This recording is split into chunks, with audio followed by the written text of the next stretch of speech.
हाँ नमस्कार, मैं हृदय धारवार। आप देख रहे हैं खबर भारत। आज हम बात करेंगे क्या पीयूसी से कम होगा प्रदूषण। जिस तरीके से पीयूसी के नाम पर चेकिंग होती है, वाहन रोका जाता है, टोका जाता है, लेकिन पीयूसी के बाद भी वाहन बेधड़क सड़क पर दौड़ते हैं, भागते हैं। क्या एक मात्र सर्टिफिकेट देने से प्रदूषण कम होगा? क्योंकि प्रदूषण की जाँच तो होती है, जाँच के बाद आखिर क्या होता है, किस तरीके से प्रदूषण कम होगा, इस पर कोई काम नहीं होता। और पीयूसी की लगातार सरकार दबाव बनाती है कि पीयूसी जाँच कराएं। क्या जाँच करने मात्र से प्रदूषण खत्म हो जाएगा? इस पर चर्चा करेंगे। पहले देखते हैं खास रिपोर्ट। राजधानी में बिना पीयूसी के 14.80 लाख वाहन चल रहे हैं। यह शहर की हवा को हर रोज खराब कर रहे हैं। शहर में करीब 17.50 लाख वाहन है, लेकिन इनमें से महज 4% यानी 70,000 ने ही पीयूसी सर्टिफिकेट बनवाए हैं। इनमें से 3% निजी वाहन जैसे कार और मोटरसाइकिल है, जबकि 1% ही कमर्शियल वाहन है। यानी शहर के 16.80 लाख वाहन इस समय बिना पीयूसी के घूम रहे हैं। पीयूसी को लेकर सरकार की सख्ती न करने का ही नतीजा यह है कि 14.80 लाख वाहन शहर की हवा में जहर घोल रहे हैं और आप हर दिन अनजाने में न जाने कितने खतरनाक तत्व अंदर ले रहे हैं। बीजेपी प्रवक्ता की सुने तो सब ठीक चल रहा है। सारी जितने भी यातायात के साधन हैं, चाहे वो भोपाल सिटी लिंक लिमिटेड की बसेज हों, निजी वाहन हो, शासकीय वाहन हो, सबके लिए पीयूसी की प्रक्रिया सुनिश्चित है। पीयूसी यानी पॉल्यूशन अंडर कंट्रोल का प्रमाण पत्र लेना पड़ता है और विधिवत उसकी मशीनें होती हैं जिन पे एक निश्चित समय अंतराल के बाद पीयूसी सर्टिफिकेट लेना पड़ता है। तो मेरी जानकारी बहुत स्पष्ट है कि चाहे वो शासकीय वाहन हो, निजी वाहन हो या सार्वजनिक सेवा के वाहन हो, सब समय पर सतत रूप से पीयूसी कराते हैं और प्रदूषण को फैलाने की जो प्रक्रिया है उस प्रक्रिया में सबकी सहायता करते हैं और पर्यावरण को नियंत्रित करने का प्रयास करते हैं। शहर में 132 पीयूसी सेंटर हैं। संचालकों का कहना है कि औसतन पूरे दिन में मुश्किल से 1 या 2 वाहन सर्टिफिकेट बनवाते हैं। वहीं डिजिटल इंडिया की बात करने वाली सरकार के परिवहन विभाग ने अब तक इसे अपने ऐप से नहीं जोड़ा है। न ही पीयूसी सेंटर की तरफ से हर महीने रिपोर्ट दी जाती है कि उन्होंने कितने पीयूसी बनाए हैं। ऐसे में आरटीओ और पीसीबी का दखल पूरी तरह खत्म हो गया है। वहीं मुकेश जैन आयुक्त परिवहन ने बात करने पर कहा कि मध्य प्रदेश में पीयूसी सर्टिफिकेट सिस्टम को ऑनलाइन जोड़ने की कवायद चल रही है। 1 महीने में काम शुरू हो जाएगा। इसके बाद जो वाहन 6 महीने में रिन्यू नहीं कराते उन्हें नोटिस भेजे जाएंगे और चेकिंग भी की जाएगी। वहीं कांग्रेस प्रवक्ता का कहना है कि इसमें भी भ्रष्टाचार है। क्या वाकई में ईमानदारी से जांच होती है? न जाने कितने ऐसे जो वाहन हैं जिनका प्रदूषण सही नहीं है, उसके बावजूद भी उनको क्लियरेंस मिलता है उसके अंदर। तो इसमें जो भ्रष्टाचार है उसको रोकें। अगर भ्रष्टाचार रुक जाएगा, जो शिवराज सरकार में हद से ज़्यादा बढ़ गया है, तो फिर ये सारी चीज़ें काम की बनेंगी। लेकिन अगर भ्रष्टाचार नहीं रोक पा रहे हैं, ढांचा मजबूत नहीं कर पा रहे हैं और शिवराज सरकार हमेशा की तरह नाकामी हो रही है, तो जनता के लिए बहुत हानिकारक बनता जा रहा है, जिस पर संज्ञान लेना चाहिए सरकार को। और कांग्रेस पार्टी ये मांग करती है कि इस पूरे के पूरे स्ट्रक्चर को ठीक किया जाए। आपको बता दें कि यदि शहर के आधे वाहन भी पॉल्यूशन कंट्रोल करेंगे तो AQI 150 से नीचे हो सकता है। पर सवाल यह है कि जिन लोगों के पास वाहन ही नहीं है, वो क्यों प्रदूषण का दंश सरकार की लापरवाही के कारण झेलें। और अब देखना है कि परिवहन विभाग और सरकार के ऑनलाइन जोड़ने की कवायद के साथ समस्या समाधान के वादों का क्या होता है। साथ ही सवाल यह उठता है कि क्या पीयूसी जाँच सर्टिफिकेट बनने से प्रदूषण कम हो जाएगा, क्योंकि जांच में वाहन अनफिट होने के बाद भी सड़कों पर बेधड़क दौड़ रहे हैं। वहीं परेशान जनता झीलों की नगरी में ऊपर वाली की तरफ देखकर कह रही है, त्राहिमाम त्राहिमाम। ब्यूरो रिपोर्ट, खबर भारत, भोपाल।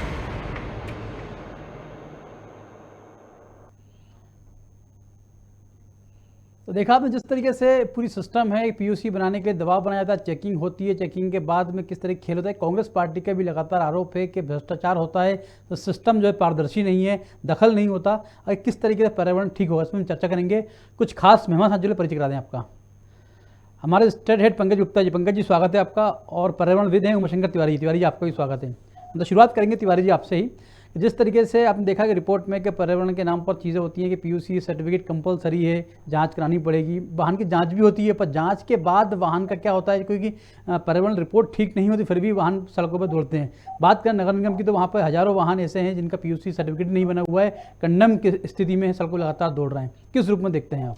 देखिए, जो वाहन को प्रदूषण मुक्त करने की बात कही है, शहर में से पर्यावरण का जो स्तर सुधरेगा, ये अच्छी बात है। जो सरकार की योजनाएं आती हैं वो बहुत अच्छी आती हैं। जून 2021 में एक आदेश हुआ है केंद्रीय सड़क परिवहन मंत्रालय से, बिना पीयूसी का अब कोई वाहन चलेगा ही नहीं। और अगर पीयूसी वो नहीं कराते हैं तो उसका रजिस्ट्रेशन भी कैंसिल होगा और उसको हाँ तिवारी बीच वहाँ पर जब्त भी कर तिवारी लिया बीच है। रोकना चाहूँगा आपको। जी, जी। कांग्रेस प्रवक्ता संजय महिंद्रा जी जुड़ चुके हैं। संजय जी स्वागत है आपका। मैं माफी चाहता हूँ, देर से कनेक्ट हुआ हूँ, बताइए। जी कंटिन्यू करिए अपनी तिवारी। नमस्कार। जी। तो उसमें ये जब वाहन पे जो नियम लागू किए जा रहे हैं जो आम जनता के हित के लिए किए जा रहे हैं, और इसका उचित ढंग से जब तक पालन नहीं होगा, आप देखिए लो फ्लोर बसें कौन चलवा रहा है? नगर निगम चलवा रहा है। सरकारी वाहन जितने भी चल रहे हैं उन पे आप बताइए कौन सी गाड़ी को रोका है? प्राइवेट जिनने करा लिया या जिन्हें जो अच्छे लोग हैं शहर के या पूरे प्रदेश के, वो तो उसका पालन कर लेते हैं, लेकिन जिन लोगों को जरा सा भी डर नहीं है, जिनके पास लाल बत्ती लगी, हूटर लगे हुए हैं, अधिकांश लोग घर घर में तो आज नेता हो गए, वो लोग कभी पीयूसी की जांच कराते हैं क्या? अगर वो पीयूसी की जांच नहीं करा रहे और जो करा रहे हैं केवल उन पर ही लागू है, सख्ती करी जाए अच्छी बात है, लेकिन उसका ये देखा जाए कि अगर पीयूसी का सर्टिफिकेट है, आप दूसरी गाड़ी ले जाइए, आप कोई से भी उसमें प्लेट लगवा लीजिए, आपको सर्टिफिकेट मिल जाएगा। गाड़ी आपकी कोई सी भी हो, उसके मानक तय किए जाएं, उसकी सही चीज़ें तय की जाएं। और ये पीयूसी की जांच को छोटा मोटा नहीं समझें, ये आपके सीधे जीवन से जुड़ी हुई जांच है। अगर हमारे वाहन हैं, जितने भी वाहन हैं, उन वाहनों की अगर प्रदूषण फैला रहे हैं और प्रदूषण से जो बीमारी होती है उसमें पूरे देश में 16 लाख 17 लाख 15 लाख हर साल मर जाते हैं, और ये वायु प्रदूषण से मर रहे हैं। इसमें आपका कैंसर है, आपके हार्ट से संबंधित है, आपकी डायबिटीज है। ये लोग है ना, प्रदूषण को आज लोगों ने मजाक बना रखा है। लोगों ने इस पर चलो ठीक है, मैं बोल रहा हूँ सर्टिफिकेट चाहे वो सच्चा है या झूठा है या उसमें पीछे जो गोलमाल हो रहा है, ये अधिकारी लोग जहाँ ले रहे हैं, लेकिन अगर इसकी जाँच सही नहीं कराई जाए तो वो जो अधिकारी बैठे हैं उन अधिकारियों को भी और उनके परिवारों को इसका खामियाजा भुगतना पड़ेगा, क्योंकि प्रदूषण एक ऐसी चीज हो गई है जो हमारे सीधे जीवन से जुड़ी हुई चीज है। आप पानी अगर प्रदूषित आ रहा है तो उसे आप शुद्ध कर लेंगे, लेकिन आप हवा को कैसे शुद्ध करेंगे? तो हवा पूरा जहर जो बन चुका है, जन जन में जहर फैलता जा रहा है। और एक आम इंसान जो बोलता हो कि मैं कभी सिगरेट नहीं पीता, जो कहता है मैं कोई किसी प्रकार का नशा नहीं करता, मैं आज से कह रहा हूं, इस चैनल के माध्यम से कह रहा हूं, हर आदमी अपनी जांच करा ले।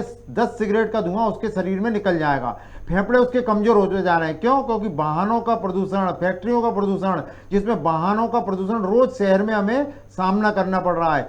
जितना एक डीजल का वाहन प्रदूषित फैलाता है उतना 24 पेट्रोल के जो वाहन होते हैं उससे प्रदूषण फैलता है। तो डीजल के वाहन तो बिल्कुल ही हटा दिए जाएं, और प्रदूषण का जो ये अभी मानक तय किए गए, इन मानक को जब तक ईमानदारी से पालन करने वाले और कराने वाले नहीं बैठेंगे, जनता असमय बीमार होती रहेगी, मरती रहेगी। इसके लिए सरकार को सख्त होने की जरूरत है, और जितने भी सरकारी वाहन हैं, जितने भी प्राइवेट वाहन हैं, उनका विधिवत ईमानदारी से वो हो। जैसा अभी मैंने आयुक्त महोदय का सुना कि ऑनलाइन होगा, बिल्कुल होना चाहिए। उसकी एक प्रक्रिया कर दी जाए कि उसे अगले स्टॉपेज पे 6 महीने हुए हैं और अगर अगला स्टॉपेज उसका जो है उस पर विधिवत उसकी सही जांच हो, और अगर वो प्रदूषण में ये आता है कि इसकी खराबी है गाड़ी, तो उसकी गाड़ी को रोका जाए। चाहे वो किसी भी स्तर का आदमी हो, चाहे वो किसी पार्टी के नेतागण हो या जनप्रतिनिधिगण हो, माननीय मंत्रीगण हो, उनकी गाड़ी को भी उसी समय रोका जाए, क्योंकि प्रदूषण हमारे जनजीवन से जुड़ी हुई चीज़ है, इसे हमें रोकना ही होगा, और चाहे पीयूसी के माध्यम से हो या अन्य। और भ्रष्टाचार की बात है तो साहब, ये अधिकारियों ने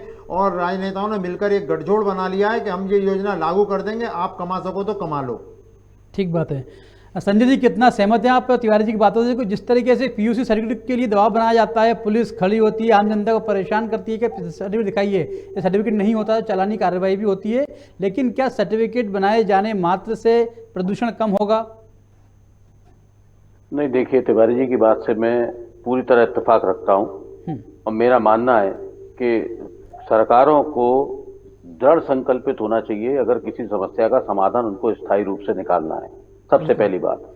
लेकिन बड़ी दुखद बात यह है इसमें कि सरकारें किसी भी तरीके से सिर्फ इस काम में लगी रहती हैं कि हमारे अपने बच जाएं, और बाकियों को हम जहां तक हो सके उनके ऊपर कानून बनाकर कैसा भी पालन कराने का दबाव डाल सकें। आज आप देख लीजिए, प्रदेश में अवैध खनन चल रहा है, कोई रोक टोक नहीं है। दिल्ली में केंद्र सरकार बैठी है, लेकिन दिल्ली की आबो हवा खराब करने के लिए सुप्रीम कोर्ट उनको चेतावनी जारी करती है कि हम मजबूरी में फिर कोई कड़ा कदम उठाएंगे, तब जाके केजरीवाल सरकार की नींद जागती है। लेकिन केजरीवाल सरकार की नींद से जागे या ना जागे, केंद्र सरकार को यहां तक स्थिति लाने की जरूरत ही क्यों पड़ती है, मैं ये कहता हूं। आप पूरे देश का प्रतिनिधित्व करते हैं। पर्यावरण आज अपने आप में एक इतनी गंभीर समस्या बन चुका है कि आपको याद होगा 1971 में कमलनाथ जी ने 115 देशों से इस बात पर हस्ताक्षर कराए थे कि अगला विश्व युद्ध पानी पर होगा, तो हमें पानी बचाना है। एक एक करके ही सारी चीजों का निराकरण किया जा सकता है, कोई भी सरकार दृढ़ संकल्पित होकर जब तक इस समस्या को अपने तरीके से एक विशेश तरीके से नियम कायदे कानून बनाकर सभी के ऊपर लागू नहीं करेगी कठोरता से, तब तक इस समस्या का तो हल होने से रहा। खदानें चलेंगी आपकी अवैध, आपके पक्ष के नेताओं की खदानें अवैध चलेंगी, आपके लोग बिना नंबर की गाड़ियों से जो निकल चुके हैं जिनके रजिस्ट्रेशन, फिर भी आपकी बिना परमिट की बसें सड़कों पे दौड़ेंगी, नेताओं का हाथ उनके ऊपर सर पे रखा रहता है। तो ऐसी परिस्थिति में पर्यावरण की रक्षा करने का दायित्व क्या एक आम आदमी का है या जिम्मेदार लोगों का है जो उस पद पर बैठे हुए हैं, मैं ये पूछना चाहता हूँ। ठीक बात है।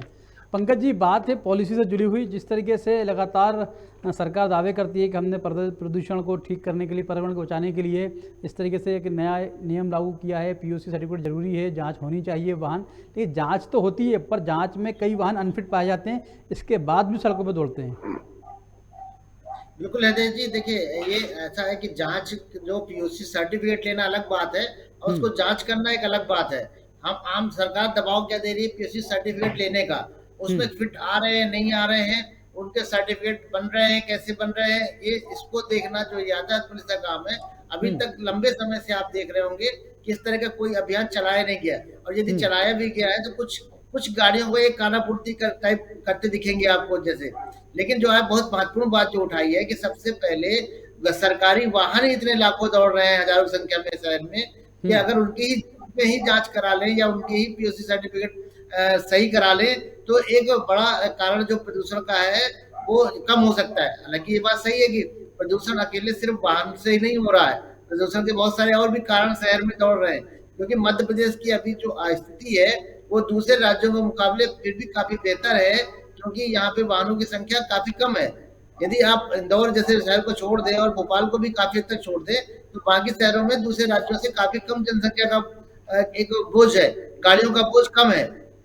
तो ऐसे में सरकार महत्वपूर्ण बिंदु ये है कि सरकार को पीयूसी सर्टिफिकेट दिलाने से ज्यादा जरूरी है कि उनकी नियमित जांच कराई जाए, या जो कम से कम कमर्शियल वाहन जो दौड़ रहे हैं उनकी तो सबसे पहले जांच कराया जाना जरूरी है, क्योंकि सबसे पुराने वाहन यदि है कमर्शियल वाहन चला रहे लोग, तो कमर्शियल वाहन से निकलने वाला धुआं कहीं ना कहीं ज्यादा दिक्कत देता है, खासकर जिसको हम लोग डीजल गाड़ियां बोलते हैं, डीजल गाड़ियां खास करके जी।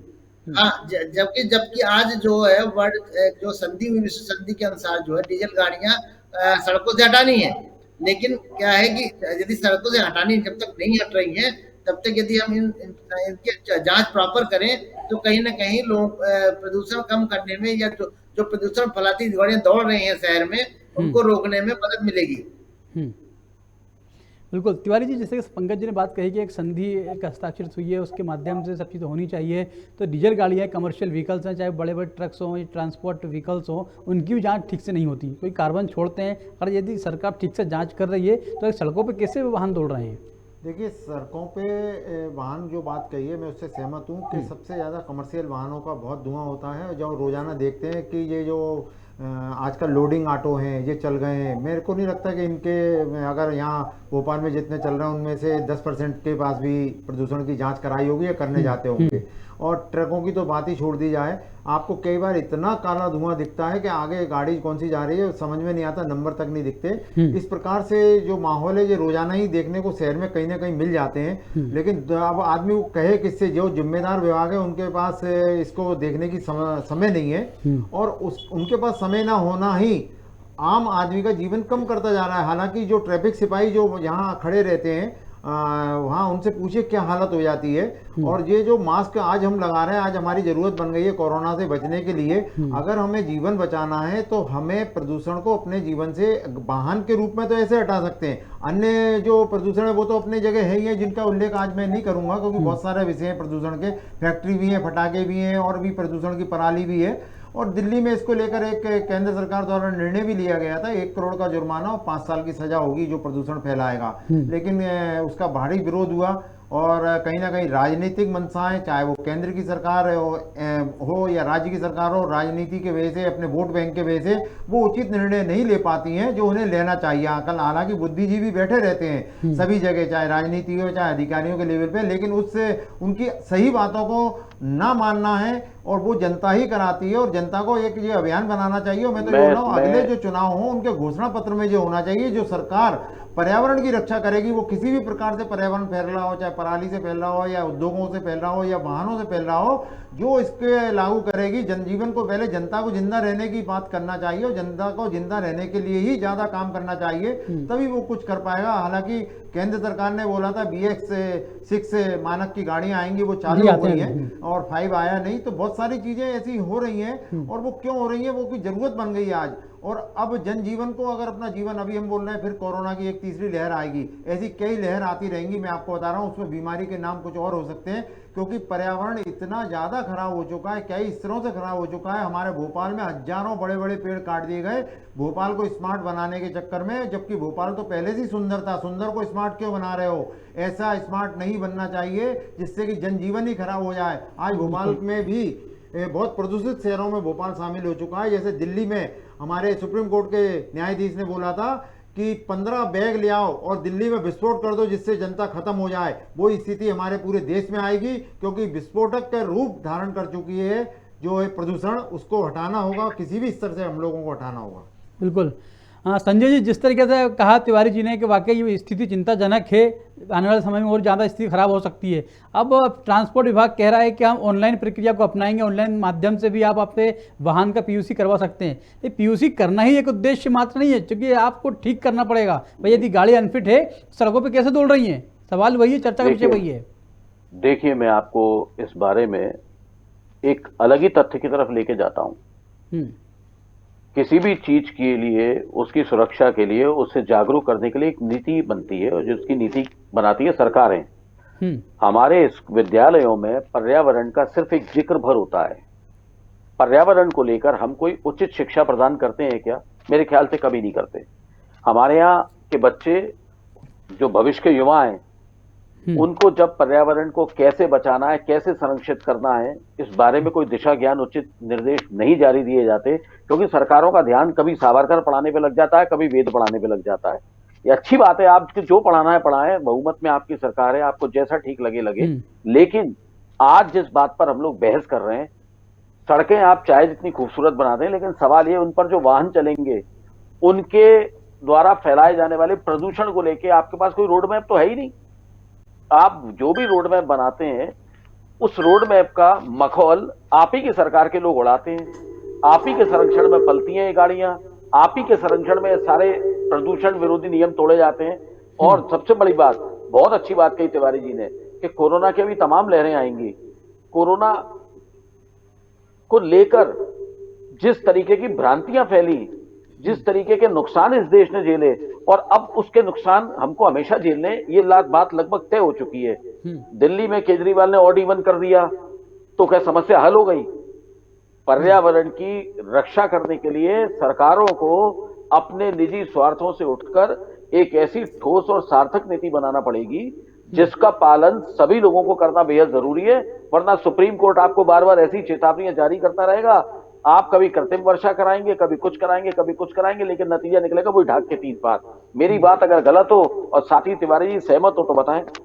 बिल्कुल ठीक है पंकज जी, बिल्कुल, क्योंकि जिस तरीके सरकार की जिम्मेदारी बनती, सरकार की ही नैतिक जिम्मेदारी है, क्योंकि सरकार के हाथ में पॉलिसी बनाना है, उनका इम्प्लीमेंटेशन कराना है। कि सरकार ठीक ढंग से क्रियान्वयन नहीं करेगी, समस्या जस की तस बनी रहेगी।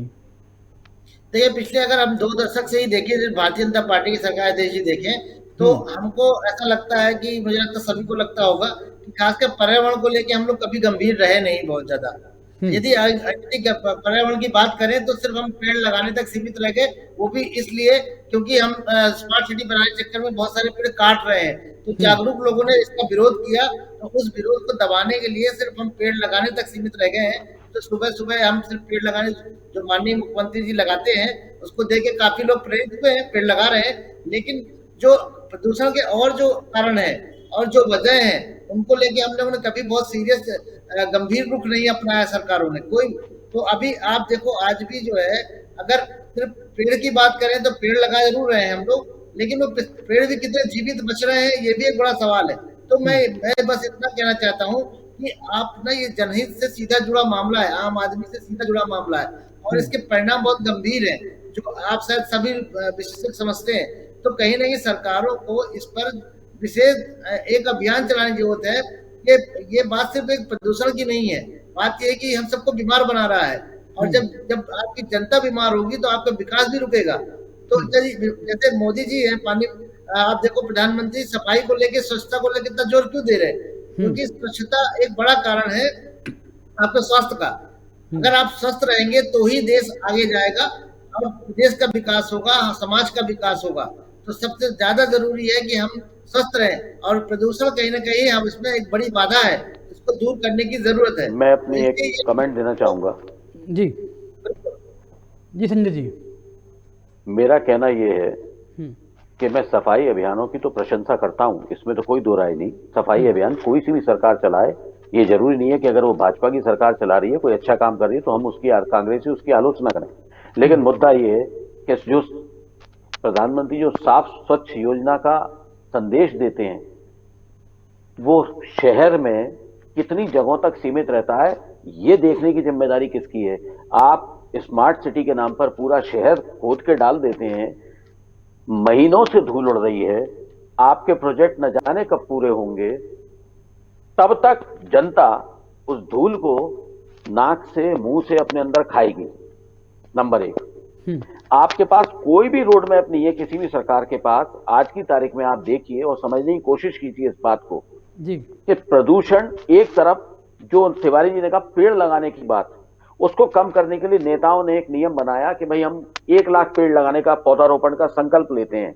वो बिल्कुल ठीक बात है कि उसके बाद उन पेड़ों को देखने कोई गया क्या आज तक? उसमें से जो कुदरती तरीके से बच गए वो बच गए, जो ना बचे उनका तो स्वर्गवास लगाने के दूसरे दिन या तीसरे दिन या 7 दिन के अंदर हो गया। बरसात के पानी को संरक्षित करने की पहल न जाने कब से चल रही है, न जाने कब से वैज्ञानिक कह रहे हैं कि बरसाती पानी को आप लोग संभाल के रखिए, उसको संरक्षित करें, उसका शुद्धिकरण करें, उसके लिए कुछ ऐसे प्लांट लगाएं जिससे, अब कुछ दिशा में काम भी हुआ है, लेकिन ये नाकाफी है पूरे देश के लिए। क्योंकि जब अकाल की स्थिति आएगी तो पानी की पूर्ति आपको कहां से होगी? जब सूखा पड़ेगा तब कहां से होगी? तो पराली जलाना एक समस्या थी जिसकी वजह से प्रदूषण का बहुत हाहाकार मचा था, लेकिन वो चुनाव की भेंट चढ़ गई। उसी पराली को लेकर सुप्रीम कोर्ट ने आपको ये आदेश निकाल दिया कि किसानों का पराली जलाना कोई इतना बड़ा अपराध नहीं कि उसके लिए उनको जेल में डाल दिया जाए। तो ये छोटी छोटी छूटें जो वोटों के लालच में सरकारें लोगों को देती हैं, आप मेरा इशारा समझ रहे होंगे भली भांति, लेकिन उसका दुष्परिणाम जो जनता को झेलना पड़ता है उसके लिए कौन उत्तरदायी है? मेरा एक बड़ा सवाल यही खड़ा है। बिल्कुल।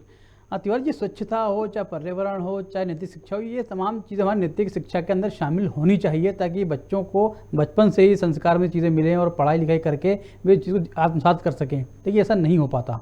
वो देखिए, शिक्षा के नाम पर तो दिया जाता है, बच्चे बाकायदा लिखे आते हैं, उनके मम्मी पापा भी बहुत बढ़िया बात बोलते हैं। जैसे बच्चों को अगर कभी निबंध दिया जाए कि बेटा पॉलीथीन पे लिखना है, तो उनके पेरेंट्स भी जाके बोलेंगे, मंच पे दे दिया जाए कि पन्नी नहीं लाना चाहिए, पर्यावरण का नुकसान नहीं करना चाहिए। वही मम्मी पापा, वही बच्चे जब बाजार जाते हैं तो पन्नी लेकर आते हैं। ज़्यादातर आपको पढ़े लिखे समझदार लोग 20 लाख की गाड़ी, 10 लाख की गाड़ी लेके जाते हैं और एक बाजार में जब सब्जी खरीदने होते हैं तो कम से कम 10 से 15 पॉलीथीन ले लेते हैं और शादियों में डिस्पोजल का प्रयोग करते हैं। पर्यावरण के मैंने बताया बहुत सारे नुकसान है। और सरकार क्या करती है, हमारी केंद्र सरकार, कि 4400 करोड़ रुपए स्वच्छता के लिए देते हैं पूरे देश में। तो उन्होंने वो कर लिया, मतलब कहीं से भी कैसे भी पैसा खाओ, स्वास्थ्य से बचाओ। वो वाला एक था ना, स्वाद एक विज्ञापन आता था, चाहे जितना भी खाओ स्वास्थ्य से बचाओ। तो पहले नुकसान करो और फिर एक हाजमे के लिए गोली खा लो। ऐसे ही पर्यावरण के नुकसान हो रहा है। अब आपको बताऊं, 2 दिन पहले एक रिपोर्ट छपी है जिसमें गंगोत्री के पास से 5 किलोमीटर दूर ग्लेशियर हो गए। और ये बड़ा भयानक संकेत है, जिसमें मैं 20 साल से काम कर रहा हूं और मेरे जैसे कई साथी कर रहे हैं जो ईमानदारी से काम कर रहे हैं इस देश के लिए, इस समाज के लिए, पर्यावरण के लिए। हमारा, हम जो बोल रहे हैं, ये चेतावनी है। प्रकृति, ये क्या है, कोरोना है, प्रकृति का जो आपने वो करा। आज जो पेड़ काट दिए गए, पीपल का पेड़ लगाना चाहिए, लगा रहे हैं गुलमोहर, सतपर्णी, करंजी, ये कौन से ज्यादातर पेड़ है। करंजी तो सही है, जैसे बोगनवेलिया लगा दिया गया है। आप देखिए हाईवे पे बड़े बड़े शहरों में मैंने जहाँ गया देखा पीपल, बरगद, नीम, इमली लगे हुए हैं। यहाँ क्यों नहीं लगा रहे? यहाँ भी लगाना चाहिए। 24 घंटे ऑक्सीजन देता है पीपल। अगर पीपल जैसे वृक्ष लगा दिए जाएं तो निश्चित रूप से पर्यावरण को कहीं ना कहीं हमारा जीवन बढ़ेगा। क्योंकि अभी एक सर्वे रिपोर्ट आई थी देश के, पूरे देश की बता रहा हूँ, 40% लोगों की उम्र जबकि वो होती है संख्या 44 करोड़, 9 साल कम हो चुकी है। भोपाल में जो लोग खुश हो रहे हैं, जो कुंडली में लिखवा के लाए थे 70 साल, वो उसमें से 7 साल कम घटा दें। अगर पंडित जी ने बोला था 70 तो आप उसमें 7 कम कर लीजिए, जो जहां बैठा है वहां। क्योंकि भोपाल के लोगों की प्रदूषण का जो स्तर नापा गया उसमें 7 साल उम्र कम हो गई है। और इसमें हम सब दोषी हैं। हम लगातार फालतू वाहन चलाते हैं, फालतू बिजली जलाते हैं, पानी बहाते हैं और फटाखे जलाते हैं, डिस्पोजल का प्रयोग करते हैं, पॉलिथीन लाते हैं। अगर ईमानदारी से हमें अपने बच्चों और अपने जीवन के लिए कुछ करना है, जैसे आप पॉलिसी लेते हैं सुरक्षा के लिए, तो आप पर्यावरण की बचाने वाली बातें करें। और स्कूलों में टीचर की बात इसलिए बच्चे नहीं मानते क्योंकि टीचर खुद जब देखते हैं कि फालतू पन्नी ला रहे हैं, पटाखे चला रहे हैं, अन्य ऐसे कार्य कर रहे हैं, तो टीचरों को नहीं करना चाहिए। बच्चा जब ही सीखता है जब टीचर पहले उसका मनन करता है। और बच्चों को नैतिक शिक्षा जो शुरू से दी जाना चाहिए। जिंदगी अच्छी चाहिए तो हमें पर्यावरण बचाना चाहिए। क्योंकि एक सुप्रीम कोर्ट और अभी एनजीटी ने भी फैसला दिया है कि शुद्ध हवा और शुद्ध पानी आपका मौलिक अधिकार है। और अगर ये कोई नहीं दे रहा है और इनसे कहीं कोई जीवन खत्म हो रहा है तो वो हत्या का मामला भी दर्ज होना चाहिए। बिल्कुल, पंकज जी कहते हैं हम सुधरेंगे जग सुधरेगा। बिल्कुल, बहुत सुंदर बात है कि हम सुधरेंगे जग सुधरेगा।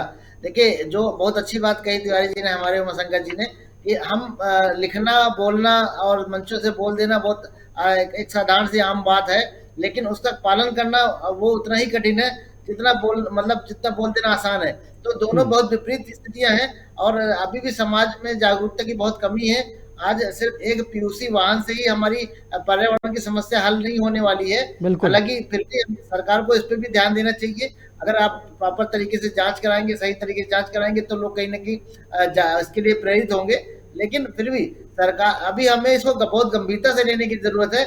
इसको अपने शिक्षा में शामिल करने की जरूरत है ताकि लोग देखिए, पहले भी क्या होता था, मैं बहुत छोटी सी बात समझ लूंगा कि पहले भी क्या होता था कि स्कूलों में हम साफ सफाई करके स्कूल में बैठते थे। ये हम डिपेंड नहीं थे कि चपरासी आएगा, ये प्यून आएगा तो साफ करेगा। पहले स्कूलों में ये आम परंपरा थी। आज उसको थोड़ा सा उसको विद्रप रूप दे दिया गया। अब लोग उसको आलोचना करने लगे कि बच्चों से काम करा रहे हो। बात दरअसल मजदूरी, बाल श्रम से नहीं है। स्कूल या समाज में साफ सुथरा रखना ये सबकी जिम्मेदारी है। ये हमारे घर का एक हिस्सा है, आम दिनचर्या है। तो यदि आप अपने स्कूल बैठ रहे हैं या अपने ऑफिस बैठे हैं, यदि वहां साफ सफाई स्वयं कर रहे हैं, तो उसमें इसको अपने कहीं अस्तित्व से नहीं जोड़ना चाहिए या श्रम के रूप में नहीं देखा जाना चाहिए। और मुझे तो ऐसा लगता है कि मैं एक बात कह सकता हूँ क्या? जी संजय जी, समय का अभाव, जल्दी से बात रखिएगा अपनी।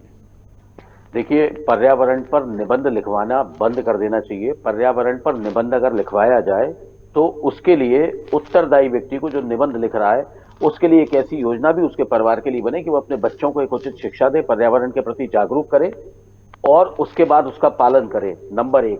नंबर 2, आप ध्यान रखिए, अगर पर्यावरण नहीं बचेगा तो ये पशु पक्षी भी नहीं बचेंगे, और अगर पशु पक्षी नहीं बचेंगे तो ये पूरी प्रकृति का जो डिसबैलेंस होगा ये मानव जाति के सर्वनाश का कारण बनेगा। मुझे बस इतना ही कहना है। बिल्कुल, ये पूरा सर्कल है जहाँ संजय जी, उमाशंकर जी, पंकज जी, तीनों बहुत शुक्रिया, धन्यवाद चर्चा में जुड़े आप लोग। तो बात चल रही है पर्यावरण को लेकर। पर्यावरण बचाना हम सबकी जिम्मेदारी है, हम सबकी लाइफस्टाइल का एक पार्ट है। यदि हम लोग सजग रहेंगे, जागरूक रहेंगे तो ही पर्यावरण रक्षा करता है। जो पीयूसी सर्टिफिकेट करवाने से, जाँच करवाने से, इन तमाम चीज़ों से पर्यावरण की रक्षा बिल्कुल नहीं हो सकती। एक हर व्यक्ति को जागरूक होना पड़ेगा ताकि वो आगे बढ़कर पहल करे, ठीक होगा, तभी पर्यावरण हमारा सुरक्षित रह सकता है। फिलहाल चर्चा में इतना ही, हमें दीजिए इजाजत, नमस्कार।